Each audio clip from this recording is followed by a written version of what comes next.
Hello అండి. అందరికీ happy new year. మీరందరూ సెలబ్రేట్ చేసుకున్నారనుకుంటున్నా ఈ న్యూ ఇయర్‌ని. నేనిక్కడ గాజర్ హల్వా చేస్తున్నాననమాట. ఎవ్రీ న్యూ ఇయర్‌కి నేను ఈ గాజర్ హల్వా ప్రిపేర్ చేస్తా. ఎందుకంటే ఈ వింటర్‌లోనే దొరుకుతాయి ఈ గాజరు. సో, ఇక్కడ నేను హాఫ్ కేజీ గాజర్ తీసుకున్నా.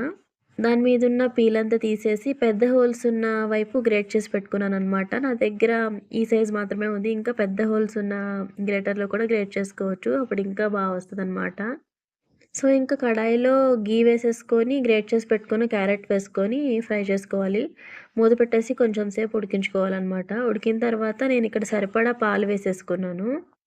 నేనేమి కొలతల వారీగా వేసుకోవట్లేదు. సరిపడానే వేసేసుకున్నా. పాలన్నీ ఎగిరిపోయిన తర్వాత స్వీట్‌నెస్‌కి తగ్గట్టుగా షుగర్ వేసుకున్నా. ఎక్కువ స్వీట్ కూడా యాడ్ చేసుకోలేదు. మరీ స్వీట్‌గా ఉంటే అసలు తినలేమనమాట. ఎగటేసిద్ది. పంచదారంతా కరిగిపోయిన తర్వాత హల్వా కొంచెం దగ్గర పడినాక నేనిక్కడ కాజు, బాదాంని చిన్న చిన్న ముక్కలుగా కట్ చేసి వేసుకున్నా. ఘీలో కూడా ఫ్రై చేసుకోవచ్చు. నేను నార్మల్‌గానే వేసేసాను. యాలకుల పొడి కూడా వేసేసుకొని కలిపేసుకోవాలి. నేనిక్కడ గిన్నెలోకి కొంచెం ఘీ తీసుకొని దాంట్లోకి గ్రేట్ చేసి పెట్టుకున్న పచ్చి కోవా వేసుకొని కొంచెం సేపు ఫ్రై చేసుకుంటున్నా.